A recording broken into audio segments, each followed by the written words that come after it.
ஹalleluya ஹalleluya. கர்த்தருடைய பரிசுத்த நாமம் மகிமைப்படுவதாக. இந்த நாளில் கர்த்தருடைய வேத வசனங்களை தியானிக்கும்படியாக கர்த்தர் தந்த கிருபைக்காய் அவரை ஸ்தோத்தரிக்கிறோம்.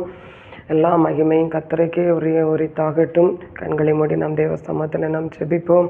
அப்பா பிதாவே, உம்மை நன்றியோடு உம்மை ஸ்தோத்தரிக்கிறோம். ஏசப்பா, பரிசுத்தமுள்ள ஆண்டவரே, நாம மகிமைப்படுவதாக. நீர் ஒருவரே பெரியவர், நீர் ஒருவரே சர்வத்தை உண்டாக்கின தேவனாகிய கர்த்தர். ஒவ்வொரு நாளும் உம்முடைய வார்த்தையை தந்து எங்களை பரிசுத்தப்படுத்தி உம்முடைய வார்த்தையின் வழியில் எங்களை நடத்தி கொண்டிருக்கிற அன்பு ஆண்டவரே, ஸ்தோத்திர கிருபைக்காய் உமக்கு ஸ்தோத்திரம். இந்த நாளும் ஆண்டவரே உம்மை ஸ்தோத்தரிக்கிற ராகாபை குறித்து ஆண்டவரே எங்கள் தியானிக்க தேவரே உம்மை ஸ்தோத்தரிக்கிறோம். கர்த்தர் ஆண்டவரை தந்த கிருபைக்காய் ஸ்தோத்திரம். அந்த வார்த்தைகளோடு பேசும் ஏசப்பா. நாங்கள் ஒவ்வொருவரும் ஆண்டவரே எங்கள் மேலே வைத்திருக்கிற நோக்கங்கள், திட்டங்கள் அதை நிறைவேற எங்களை அழைத்த தேவ சமூகத்தில் நாங்கள் அர்ப்பணிக்க தேவன் கிருபை தார். ஆசீர்வதி ஏசன்ப நாமத்தில் கேட்கிறோம் ஜீவனுள்ள நல்ல பிதாவே, ஆமேன் ஆமேன். ஹல்லேலூயா ஹல்லேலூயா. எனக்கு அன்பானவர்களே, இந்த நாளிலும் நாம் ராகாபை குறித்து நாம் தியானித்து கொண்டிருக்கிறோம் ஸ்திரீகள் பகுதியில். இந்த நாள் நாம் ராகாபை குறித்து தான் நாம் தியானிக்க போகிறோம். யோசுவா புஸ்தகம் அதனுடைய 6ஆம் அதிகாரம் 25வது வசனத்திலே, எரிகோவை வேவு பார்க்க யோசுவா அனுப்பின ஆட்களை ராகாப் என்னும் வேசி மறைத்து வைத்தபடியினால் அவளையும் அவள் தகப்பன் வீட்டாரையும் அவளுக்குள்ள யாவையும் யோசுவா உயிரோடு வைத்தான். அவள் இந்நாள் வரைக்கும் இஸ்ரவேலின் நடுவிலே குடியிருக்கிறாள். ஹல்லேலூயா. இந்த வசனத்தை தான் நாம் தியானித்து கொண்டிருக்கிறோம். அவள் இந்நாள் வரையிலையும் இஸ்ரவேலின் நடுவிலே குடியிருக்கிறாள். எரிகோவிலே குடியிருந்த ஒரு ஸ்திரீயானவள் இன்றைக்கு இஸ்ரவேலின் நடுவுக்குள்ளே வந்து குடியிருக்கிறாள். அதை குறித்து தான் நாம் பார்க்க போகிறோம். இஸ்ரவேலின் நடுவிலே குடியிருக்கிறாள். யோசுவா புஸ்தகம் 6ஆம் அதிகாரம் 25வது வசனம் கடைசி பகுதி சொல்லுகிறது, இஸ்ரவேலின் நடுவில் குடியிருக்கிறாள் என்று சொல்லி. இந்த ராகாபை குறித்த தேவ திட்டம், இந்த ராகாபை குறித்ததான தேவ சித்தம் என்ன என்பதை குறித்து, நம்மை குறித்தும் தேவன் எவ்விதமான திட்டங்களை சித்தங்களை வைத்திருக்கிறார் என்பதை குறித்தும் நாம் பார்த்து நாம் ஜெபித்து முடிப்போம். கர்த்தர் நமக்கு உதவி செய்வாராக. அவருடைய பரிசுத்த நாமம் மகிமைப்படட்டும். இங்கே பாருங்க, இஸ்ரவேலின் தேவனாகிய கர்த்தர் ஆதியாகமம் 3ஆம் அதிகாரம் 15வது வசனத்தில் எழுதியிருக்கு, உன் வித்துக்கும் அவள் வித்துக்கும் அப்படின்னு சொல்லி ஒரு வசனம் எழுதியிருக்கு பாருங்க. அப்போ எப்படி ஒரு ஸ்திரீ வஞ்சிக்கப்பட்டார்களோ, ஏதேன் தோட்டத்தில் நாம் தியானித்தோம். ஒரு ஸ்திரீ எப்படி வஞ்சிக்கப்பட்டார்களோ, அதே ஸ்திரீயின் மூலமாக ஒரு வித்தை கொண்டு வந்து அந்த சர்ப்பத்தை முறியடிக்கிறது தேவ திட்டம். அதுதான் ஆதியாகமத்திலேயே ஆண்டவர் கொடுத்த ஒரு மெய்யான ஒரு வாக்கு தத்துவம் ஆண்டவர் கொடுத்தது. அந்த நாட்களிலிருந்தே ஸ்திரீகளை குறித்து முக்கியமாக எடுத்து பயன்படுத்தி கொண்டு வருகிறார். இங்கே ஆபிரகாம், ஈசாக்கு, யாக்கோப்பு என்று சொல்லி வரும்போதும் யாக்கோப்புடைய சந்ததி பிள்ளைகள், யாக்கோப்புடைய பிள்ளைகள் யூதா. ஆண்டவர் சொல்லும்போது யூதா கோத்திரத்திலே நான் என்ன செய்வேன், பூமிக்கு வருவேன். யூதா கோத்திரத்தை கர்த்தர் தெரிந்து கொண்டார். ஆனால் யூதா கோத்திரத்தை கர்த்தர் தெரிந்து கொள்ளும்போது யூதாவுக்கு 3 பிள்ளைகள். யூதாவுக்கு 3 பிள்ளைகள் நமக்கு தெரிந்திருக்கிறபடி ஏர், ஓனான், சேலா 3 பிள்ளைகள். அந்த 3 பிள்ளைகளிலே முதல் மகன் திருமணமானது தாமார் நாம் பார்க்கிறோம். தாமார் முதல் மகன் மரித்து போனான். 2வது மகனுக்கு திருமணமாகிறது, அவனும் மரித்து போகிறான். யூதா பயந்து சேலாவுக்கு கொடுக்கல, தாமார் போயிட்டான். ஆனால் நமக்கு தெரியும், தாமார் அந்த மூலமாக யூதா 2 பிள்ளைகளை பெற்றெடுக்கிறார். பாரேஸ், சாரா என்று சொல்லி 2 பிள்ளைகளை பெற்றெடுக்கிறார்கள். அந்த யூதாவுக்கும் தாமாருக்கும் பிறந்த அந்த பிள்ளைகளுக்குள்ள பாரேஸை ஆண்டவர் தெரிந்தெடுக்கிறார். பாருங்க, ஆதியாகமம் 49ஆம் அதிகாரத்தில் வாசிக்கும்போது, யூதா மடங்கி படுத்தான், அவனை எழுப்புகிறவன் யார் என்று சொல்லி யாக்கோப்பு யூதாவை ஆசீர்வதிக்கும் போது இந்த வார்த்தையை சொல்லுவார். அதுக்கு அடுத்த வசனம், சமாதானத்தின் கர்த்தர் வரும்பளவும் செங்கோலனை விட்டு விலகுவதில்லை என்று.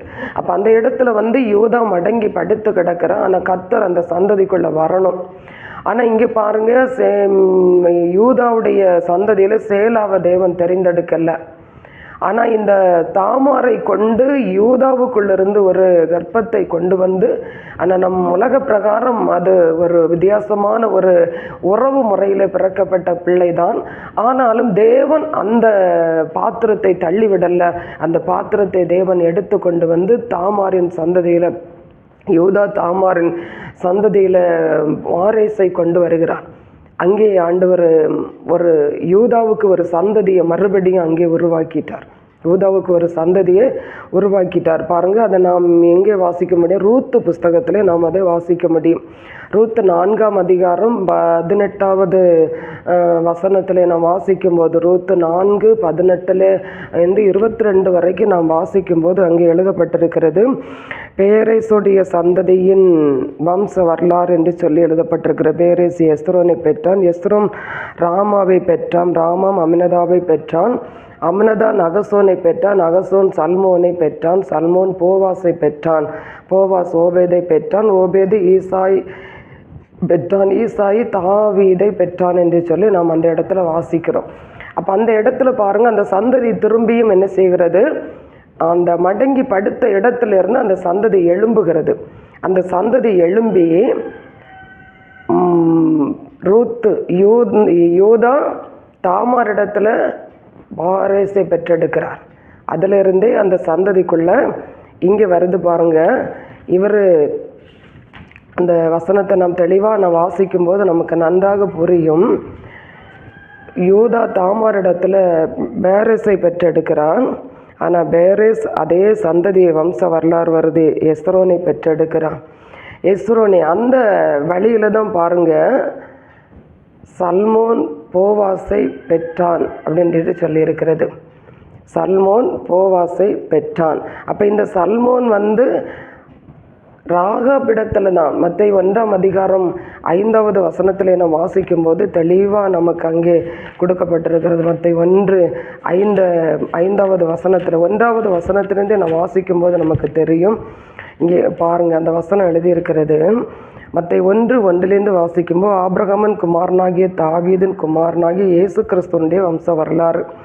ஆபிரகாம் ஈசாக்கை பெற்றான், ஈசாக்கு யாக்கோப்பை பெற்றான், யாக்கோப்பு யூதாவையும் அவன் சகோதரனையும் பெற்றான், யூதா பாரேஸை சாராவையும் தாமாரிடத்திலே பெற்றான், பாரேஸ் எஸ்ரோமை பெற்றான், எஸ்ரோம் ஆராமை பெற்றான், ஆராம் அமினதாவை பெற்றான், அமினதாம் நகசோனை பெற்றான், நகசோன் சல்மோனை பெற்றான், சல்மோன் போவாஸை ராகாபினிடத்திலே பெற்றான், போவாஸ் ஓபேதை ரூத்தினிடத்திலே பெற்றான். அப்படியே அந்த வம்சம் 15வது வசனத்தில் வரும்போது எலியூது எலியாசாரை பெற்றான், எலியாசார் மாத்தானை பெற்றான், மாத்தான் யாக்கோப்பை பெற்றான், யாக்கோப்பு மரியாளுடைய புருஷனாகிய யோசேப்பை பெற்றான், அவளிடத்தில் கிறிஸ்து என்கிற இயேசு பிறந்தார் என்று சொல்லி அங்கே நாம் பார்க்கிறோம்.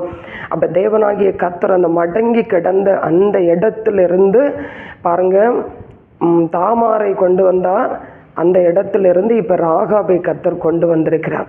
ராகாபை அந்த எரிகோவுக்குள்ளிருந்து இஸ்ரவேலுக்குள்ளே கர்த்தர் கொண்டு வந்து, இஸ்ரவேலுக்குள்ளே அங்கே ஒரு இஸ்ரவேலில் ஒரு புருஷனை திருமணம் பண்ணாங்க எழுதியிருக்கு பாருங்க. சல்மோன் ராகாபு மனம் திரும்பி இயேசுவை தேவனை ஏற்றுக்கொண்டு நியாயப்பிரமாணத்தை ஏற்றுக்கொண்டு அந்த அந்த மனம் திரும்புதல் இஸ்ரவேலுக்குள்ளே வந்த பிறகைக்கு அவள் சல்மோன் என்கிற ஒருவரை மணந்து அதன் மூலமாக அவர் போவாஸை பெற்றெடுக்கிறார் என்று சொல்லி பார்க்கிறோம்.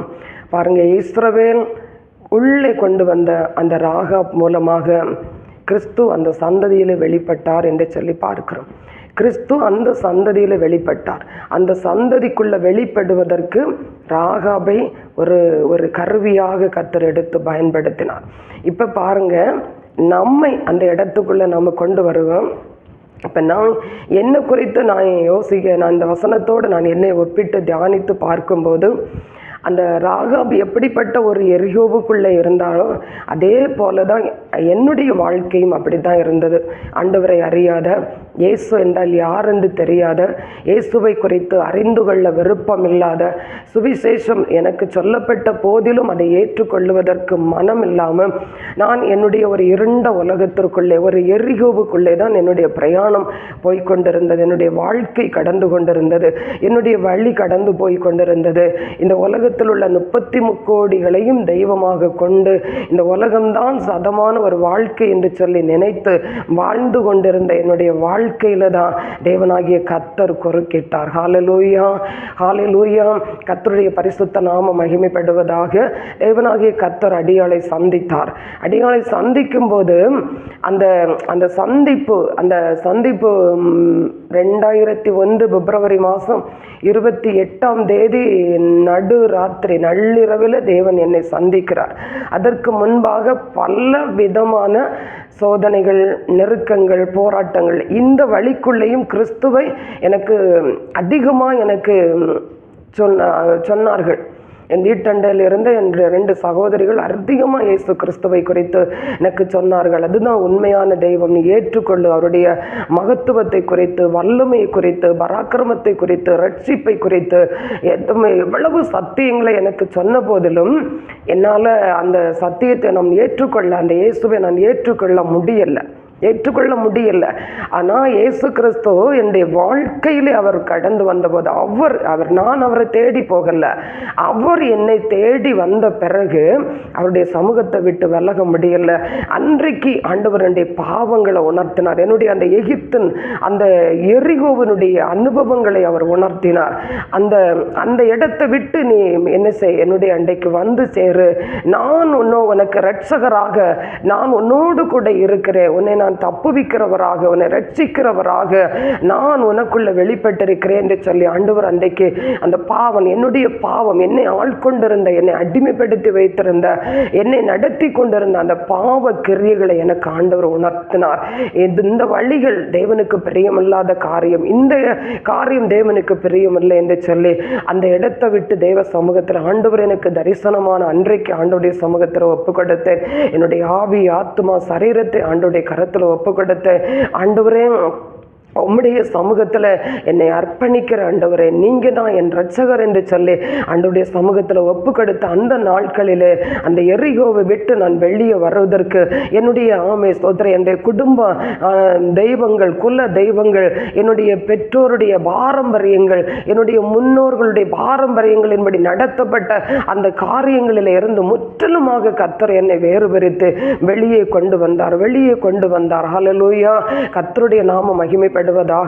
அந்த இடத்துல இருந்து நான் தேவனை பார்க்கும்போது, நான் இயேசுவை பார்க்கும்போது, அவருடைய சிலுவையின் அன்பை நான் பார்க்கும்போது, எப்படி இந்த ஆண்டவர் என்னை சந்திக்க முடியும், இவ்வளவு பாவத்திற்குள்ள இருந்தேனே என்று சொல்லி ஆண்டவருடைய சமூகத்தில் நான் அதிக மணி நேரம் என்னை நான் ஸ்தோத்திரம் அழுது என் பாவங்களை எல்லாம் அறிக்கை செய்து கிறிஸ்துவுடைய அன்புக்குள்ளே ஒப்பு கொடுத்து, உம்மை விட்டு பிரியாத ஒரு கிருபை எனக்கு கொடுங்க ஆண்டவரே என்று சொல்லி அவருடைய சமூகத்தில் விழுந்து அந்த 2001 பிப்ரவரி 28 இந்நாள் வரையிலேயோ எத்தனை பாடுகள், நெருக்கங்கள் என்னுடைய வாழ்க்கையில வந்த போதிலும் ஆண்டவருடைய சமூகத்தை விட்டு விலகாதபடி அவருடைய கிருபைக்குள் அவர் மறைத்து காத்து கொண்டிருக்கிற அன்புக்காக நான் அவரை துதிக்கிறேன். ஹல்லேலூயா, ஹல்லேலூயா. என்னை கேட்கிற அருமையான சகோதரங்களே, இந்த ராகாப் மூலமாக நாம் அறிந்து கொள்ள வேண்டியது, இன்றைக்கு அவள் இஸ்ரவேலின் நடுவில் இருக்கிறான். அவள் மூலமாக ஒரு இரட்சகர் ஸ்தோத்திரிக்கிற கொடுக்கப்பட்டிருக்கிறது. அந்த இரட்சகரை இன்றைக்கு நம்மையும் ஏதோ ஒரு விதத்தில் சந்தித்திருக்கிறார். அந்த இரட்சகராகிய இயேசு கிறிஸ்துவுக்காக நாம் என்ன செய்ய போகிறோம்? அவர் என்னை அந்த எரிகோவுக்குள்ள இருந்து, அந்த உலக மார்க்கத்துக்குள்ளிருந்து கிறிஸ்துவுக்குள்ளே அவர் கொண்டு வரும்போது எனக்குள்ள தேவன் ஒரு திட்டத்தை வைத்திருந்தார். எனக்குள்ள என்னுடைய பின்னணியங்கள் எல்லாமே எரிகோ தான். என்னுடைய பின்னணியங்கள், என்னுடைய குடும்பங்கள், என்னுடைய புருஷன் குடும்பம், என்னுடைய அம்மா குடும்பம், இன்றைக்கு சகோதரர்கள் அந்த விக்கிரக பிடிக்குள்ள தான் இருக்கிறார்கள். ஆனால் தேவன் அதற்கு நடுவில் இருந்து அவர் என்னை தெரிந்து கொண்ட அந்த நோக்கத்தை தேவ சமூகத்திலே ஸ்தோத்திரிக்கிற ஒவ்வொரு நாளும் ஆமீன் அவருடைய சமூகத்தில் கேட்டு கேட்டு அந்நாளிலிருந்து இன்று வரையில் அவருடைய பணியை செய்ய, அநேகருக்கு இயேசு கிறிஸ்துடைய அன்பை குறித்து சொல்ல, அநேகருக்காக தேவ சமூகத்தில் திறப்பில் நிற்க, ஆண்டவரை ஆராதிக்க தேவனாகிய கர்த்தர் இன்றைக்கும் அவர் ஆமே ஸ்தோத்திர ஜீவன் சுகம் பலன் தந்து காத்து வருகிறார். அதற்காக அவருக்கு நன்றி செலுத்துகிறார். அவர் ரட்சித்து அவர் அபிஷேகித்து அவருடைய அந்த பரம ஆமை ஸ்தோத்தரிக்கிற மகிமையை ஒவ்வொரு நாளும் தேவன் ஆமை ஸ்தோத்திர தந்து நடத்தி வருகிறதை நினைத்து நான் அவருக்கு நன்றி செலுத்துகிறோம். இப்ப நாமே ஸ்தோத்திர கர்த்தருடைய ஆவியானவர் எனக்கு ஒரு உணர்வை கொடுத்திருக்கிறார். உன் மூலமாக அநேகர் கிறிஸ்துவை என்ன செய்ய வேண்டும்? அறிந்து கொள்ள வேண்டும். அநேகர் கிறிஸ்துவை அறிந்து கொள்ள வேண்டும். அந்த ராகாப் தேவனை குறித்து எவ்வளவு அறிந்திருந்தாள் என்பதை அந்த 2 வேவுக்கார புருஷர்கள்ட்ட அவ பேசின விதத்தை குறித்து நாம் பார்க்க முடிகிறது. அந்த வேவுக்கார புருஷரிடத்தில் அவ பேசின ஒவ்வொரு வார்த்தையிலையுமே அந்த தேவனை குறித்த விசுவாசம் அங்கே வெளிப்பட்டு கொண்டிருந்ததை பார்க்க முடிந்தது. அந்த விசுவாசத்தினாலே அவள் ஆமை ஸ்தோத்திரம் அந்த எரிகோபுக்குள்ள இருந்து அவள் ஆமை துதிக்கிற அந்த அழிவில் இருந்து அவள் சேதமாகாதபடிக்கு அவள் வெளியே வந்தாள் என்று சொல்லி எபிரேயர் புஸ்தகத்தில் நாம் வாசிக்க முடிகிறது. அந்த விசுவாசத்தினாலே அவள் ஆமை ஸ்தோத்தரிக்கிற நீதி உள்ளவள் ஆக்கப்பட்டாள் என்று சொல்லி யாக்கோபு புஸ்தகம் 3:25 நாம் வாசிக்க முடிகிறது. அப்ப தேவனாகிய கர்த்தரை நாம் அறிந்திருக்கிறோம் என்பதற்கு முதலாவது நாம் ஆமின் இருதயத்தில் விசுவாசிக்கிறோம்.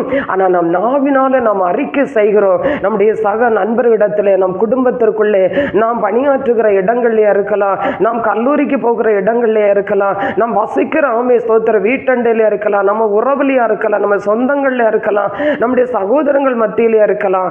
அவர்களோடு கூட நாம் சஞ்சரிக்கும் போது, அவர்களோடு கூட நாம் பழகும் போது நாம் கிறிஸ்துவுக்குள் இருக்கிற என்பதை என்னுடைய வார்த்தை அதை வெளிப்படுத்தும். அதுல எந்த சந்தேகமும் இல்லை. ஹல்லேலூயா, ஹல்லேலூயா.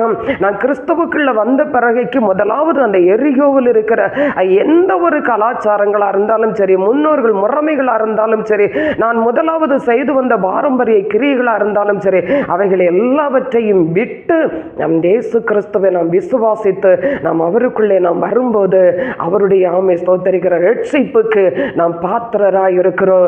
அந்த ராகாப் என்கிற அந்த சகோதரி சொல்லும் போது சொன்னால், இந்த எரிகோ அழிவது நிச்சயம், ஆனா நான் இந்த இடத்திலிருந்து தப்பித்துக் கொள்வதற்கு எனக்கு ஒரு அடையாளம் கொடுங்க என்று நாம் கடந்த வாரத்தில் தியானித்தோம். அதே போல நாம் இந்த இடத்துல நாம் கிறிஸ்துவுக்குள்ளே ஆமை ஸ்தோத்தரிக்கிறான் அறிய வேண்டும். இந்த உலகத்திற்குள்ளே ஒரு பெரிய பேர் அழிவு வரப்போகிறது நிச்சயம். ஆனா அந்த அழிவுக்கு 1 கொரிந்தியர் 11:32 சொல்லுகிறது, உலகத்தோடு நீங்கள் அழிந்து போகாதபடிக்கு. தெளிவாயில் எழுதியிருக்கு பாருங்க. 1 கொரிந்தியர் 11:32 உலகத்தோடு நீங்கள் அழிந்து போகாதபடிக்கு. அப்ப நாம் இந்த உலகத்தோடு நாம் அழிந்து போகாதபடிக்கு கிறிஸ்து நம்ம என்ன செய்திருக்கிறார்? அவருக்குள், அந்த கண்மலையாகிய கிறிஸ்துவுக்குள், அந்த கண்மலையாகிய கிறிஸ்துவுக்குள், அந்த கண்மலை அவருடைய நிழலுக்குள், அவருடைய கரத்துக்குள், அவருடைய செட்டைக்குள் நம்மை வைத்து மறைத்து கொண்டிருக்கிறார். ஹல்லேலூயா, ஹல்லேலூயா. அப்ப நாம் ஆமை ஸ்தோத்திரம் அதை விசுவாசித்து தேவனண்டையில இன்னும் நாம் நெருங்கும் போது, நம்மை நெருங்கி வருகிற எல்லா பாவ பார எபிரேயர் 12:1 சொல்லும்போது, நம்மை நெருங்கி வருகிற எல்லா பாவம், இந்த உலகம் நம்மை நெருக்கி கொண்டிருக்கிறது, நம்முடைய கையில இருக்கிற செல்லு வரைக்கும் நம்மை நெருக்கி கொண்டிருக்கிறது. அந்த எல்லா பாவங்களையும் உதறி தள்ளிவிட்டு நமக்குள் விசுவாசத்தை துவக்கின அந்த ஆண்டவராக இயேசு கிறிஸ்துவை நோக்கி நாம் பொறுமையோடு நமக்கு நியமித்திருக்கிற ஓட்டத்தில் ஓடுவோமானால் அந்த மகிமையான அந்த தேவராஜ்யத்திற்குள்ளே நாம் அடைய முடியும். ஹல்லேலூயா, ஹல்லேலூயா. எனக்கு அன்பானவர்களே, உங்களையும் என்னையும் ஒரு எரிகோவுக்குள்ளிருந்து இஸ்ரவேல் என்கிற இயேசு கிறிஸ்து என்கிற கண்மலைக்குள்ளே கர்த்தர் கொண்டு வந்திருக்கிறார். ஹல்லேலூயா. உங்களையும் என்னையும் நாம் எங்கேயோ ஒரு இடத்துல நாம் சிக்கி கொண்டிருந்தோமே, எங்கேயோ ஒரு இடத்துல இருந்து வியாதிப்பட்டிருந்தோமே, ஏதோ ஒரு சூழ்நிலையில நாம் வெளியே வர முடியாதபடி தவித்து கொண்டிருந்தோமே, இந்த உலகத்தால கைவிடப்பட்டு மனம் கசந்தவளாய், நொந்தவளாய், நொறுக்கப்பட்டவளாய், வியாதிப்பட்டவளாய் நாம் இந்த இடத்துல நாம் உட்கார்ந்து கொண்டிருந்தோமே, யார் என்னை விடுவிக்க கூடும் என்று சொல்லி அந்த போராட்டத்துக்குள்ள இருந்த நம்மை கிறிஸ்து என்ன செய்தார்? கண்டார். பாருங்க, கண்டார், கண்டார். நான் கேட்டேன், யார் என்னை இந்த உலகத்திலிருந்து விடுதலையாக்க முடியும்? இந்த நிர்பந்தமான நிலையிலிருந்து யார் என்னை விடுதலையாக்க முடியும்? மரணம்தான் என்னுடைய வாழ்க்கையா என்கிற மரணத்தின் விளிம்புக்குள்ள என் ஆண்டவராகிய இயேசு கிறிஸ்து என்னை சந்தித்தார், ரட்சித்தார், என்னை அபிஷேகித்தார். இந்நாள் வரையில் அவருடைய ஆமை ஸ்தோத்தரிக்கிற மகிமைக்குள்ளே கர்த்தர் வைத்து அவருடைய அன்பை சொல்லுவதற்கு கர்த்தர் தெரிந்தெடுத்திருக்கிறாரு. அப்படிப்பட்ட ஒரு இருதயம் நமக்குள்ளே இருக்க வேண்டும். ஹல்லேலூயா. இந்த ராபிடத்திலிருந்து 3வது வாரமாக இதை தியானிக்கிறோம். அவளிடத்திலிருந்து கண்டுகொண்ட ஒரே ஒரு உண்மை தன்மை என்ன தெரியுமா? அந்த கிறிஸ்து அவளுக்குள்ளே வெளிப்பட காரணமாக இருந்தா. தாமாருக்கு அடுத்த ஸ்ரீ ராகாபாக அந்த இடத்துல வந்து நிற்கிறார் பாருங்க. அந்த கிறிஸ்துவின் சந்ததி எப்படி ஆகிலும் கிறிஸ்து வெளிப்படணும், ஸ்ரீக்குள்ளிருந்து வெளிப்படணும். அது புறஜாதி மார்க்கம் இன்றைக்கு உள்ள கிறிஸ்துவுக்குள்ள வரணும். ஆபிரகாம் என்கிறதான அந்த கோத்திரத்துக்குள்ளேயே நின்று விடாதபடி இந்த உலகம் முழுவதும் ரட்சிக்கப்பட வேண்டும், இந்த உலகத்தில் இருக்கிற சகல கோடி பேரும் ரட்சிக்கப்பட வேண்டும் என்கிற ஸ்தோத்தரிக்கிறோம். அந்த வாக்கு தத்துவம் நிறைவேறதற்கு அந்த ராகாவையும் கொண்டு வந்திருக்கிறான். அதே இடத்துல கிறிஸ்து நம்மையும் கிறிஸ்துவுக்குள்ளே கர்த்தர் கொண்டு வந்திருக்கிறான். இன்னைக்கு நம்முடைய விசுவாசம் எப்படிப்பட்டதா இருக்கிறது? என் மூலமாய் கிறிஸ்து வெளிப்படுகிறாரா என்று யோசித்து பாருங்க. என் வார்த்தையின் மூலமாய் கிறிஸ்து வெளிப்படுகிறாரா? என் சிந்தையின் மூலமாய் கிறிஸ்து வெளிப்படுகிறாரா? என் நடக்கையின் மூலமா கிறிஸ்து வெளிப்படுகிறாரா? ஆண்டவருடைய சமூகத்தில் நாம் ஸ்தோத்திரம். 1 கொரிந்தியர் 6ஆம் அதிகாரம் அதனுடைய கடைசி 2 வசனம் சொல்லுகிறது, உன் ஆவியினாலும் உன் ஆத்மாவினாலும் சரீரத்தினால் தேவனை மகிமைப்படுத்து என்று சொல்லுகிற. நீ கிரயத்திற்கு கொல்லப்பட்டாய், நீ எதற்கும் நீ அடிமை ஆகாது என்று சொல்லி இருக்கிறது. நீ கிரயத்திற்கு கொல்லப்பட்டாய், நீ எதற்கும் அடிமை ஆகாத தேவனாகிய கர்த்தர் அந்த இடத்திலிருந்து ராகா விசுவாசத்தினால் ஸ்தோத்திரம் இஸ்ரவேலுக்குள்ள வரப்பட்டாள் என்று பார்க்கிறோம்.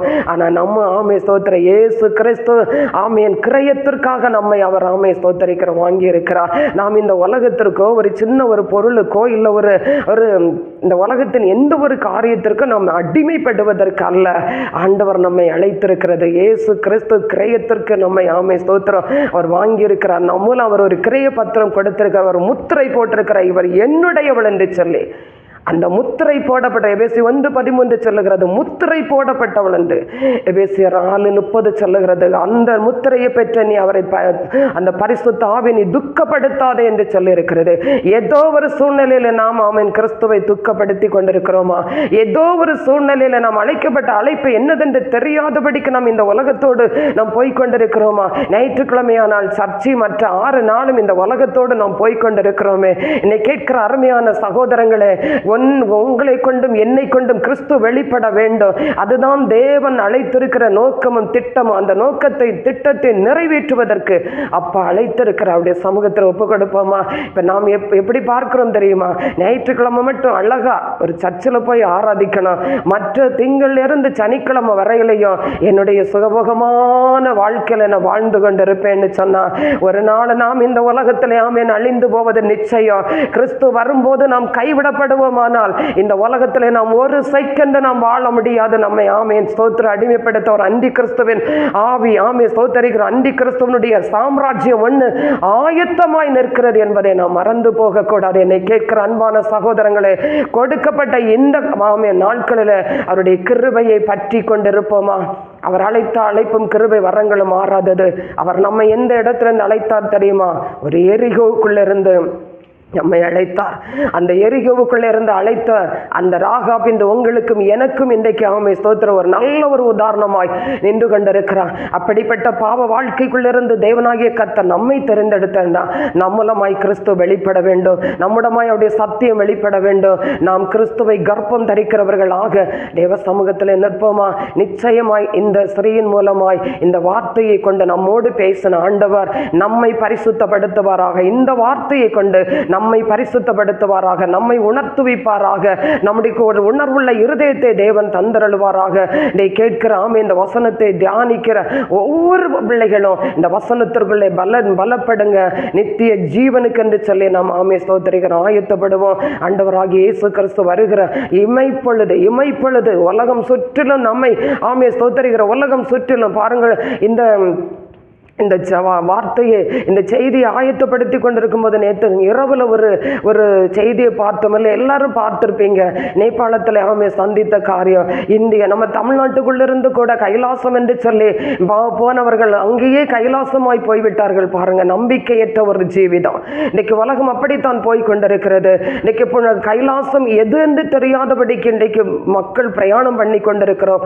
நானும் ஒரு நாள் அப்படித்தான் பிரயாணம் பண்ணினேன். ஆனா இன்றைக்கு ஆண்டவர் தெளிவான நித்தியமான அந்த அந்த கைலாசமாகிய பரலோக ராஜ்யத்தை குறித்து தேவன் இவ்வளவு தெளிவாய் நம்மை ஸ்தோத்திரிக்கிறார். அவருடைய சமூகத்துக்குள்ளே கொண்டு வந்து, அவருடைய கிறிஸ்துவின் அன்புக்குள்ள கொண்டு வந்து அவர் நமக்கு சொல்லி தந்து கொண்டிருக்கிறாரு.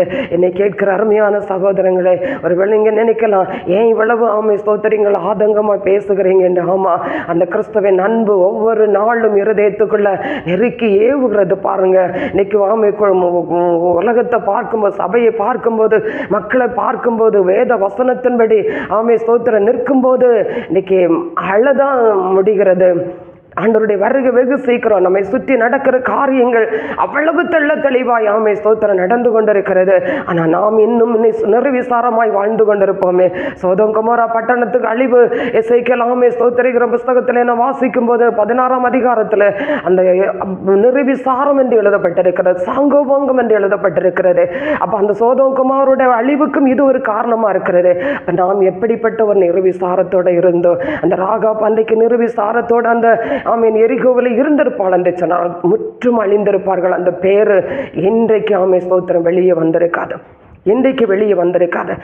ரெண்டு விஷயத்தை நாம் பார்க்கிறோம். ஒன்று, அந்த ராகாப் எரிகோவுக்குள்ளிருந்து வெளியே வந்து ஜீவனை பெற்றுக்கொண்டாள். ஆனால் ஆகான் என்று சொல்லுகிற ஒரு பாத்திரம் இஸ்ரவேலுக்குள்ளிருந்து அந்த எரிகோவுக்குள்ள போய் இச்சித்ததை எடுத்து ஒரு குடும்பம் அங்கே அழிகிறது, ஒரு குடும்பம் மீட்கப்பட்டு வருகிறது.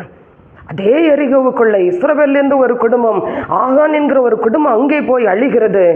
ஆனால் ராகாப் என்கிற ஒரு வேசி வெளியே வந்து மீட்கப்படுகிறான். பரிசுத்தம் என்று சொல்லிக்கொண்ட ஒரு பாத்திரம் அங்கே போய் விழுகிறது. பேசி என்று சொல்லப்பட்ட ஒரு அருமையான பெண்மணி இஸ்ரவேலுக்குள்ள வந்து தன் முழு குடும்பத்தை ரட்சிப்புக்குள்ள கொண்டு வருகிறார், பரிசுத்தத்தை பெற்றுக்கொள்ளுகிறார், நித்திய ஜீவனை பெற்றுக்கொள்ளுகிறார். இயேசு கிறிஸ்துவின் பிறப்பிடத்திற்கு அவளும் ஒரு பாத்திரமாய் நின்று கொண்டிருக்கிறார். என்னை கேட்கிற அன்பான சகோதரங்களே, நாம் விழுகிறவர்களாக அல்ல, நாம் எழுந்து நிற்கிறவர்களாக, நாம் இயேசு கிறிஸ்துவை ஜீவன் இருக்க மட்டும் உயர்த்துகிறவர்களாய், மற்றவர்களுக்கு அவருடைய அன்பை சொல்லுகிறவர்களாய் நான் நிற்போம். கர்த்தர் நம்மை, நம்முடைய குடும்பத்தையும் பிள்ளைகளையும் ஆண்டவர் ஆசீர்வதித்து அவருடைய மகிமை உள்ள ராஜ்யத்திற்குள்ளே பிரவேசிக்க செய்வாராக. ஆமீன். கண்களை மூடி ஜெபிப்போமா? அப்பா பிதாவே, உம்முடைய பரிசுத்தமுள்ள நாம மகிமைப்படுவதாக, உம்முடைய பரிசுத்தமுள்ள நாம மகிமைப்படுவதாக. ஆண்டவரே, உம்முடைய பரிசுத்தமுள்ள நாம மகிமைப்படுவதாக. ஆண்டவர் அந்த ஆண்டவரை எரிகோவுக்குள்ளே இச்சித்து ஆண்டவரை எடுத்துக்கொண்டு ஆண்டவரை ஸ்தோத்திர ஆகானின் குடும்பம் இன்றைக்கு வெளியில் ஆண்டவரே அழிவை குறித்து பேசுகிறது. அழிவுக்குள்ளே நின்று கொண்டிருந்த ஆண்டவரை ஸ்தோத்திரிக்கிறோம். அதே ஆண்டவரே ராகாப் இன்றைக்கு ஜீவனை குறித்தும் ஜீவன் உள்ளோருடைய தேசத்தை குறித்தும் பேசிக் கொண்டிருக்கிறது.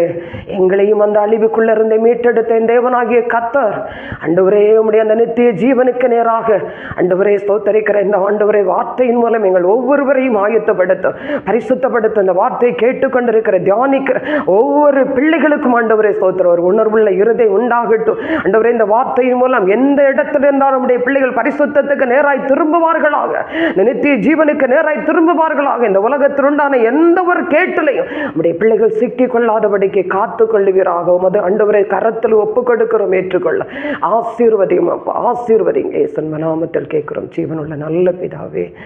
ஆமேன், ஆமேன்.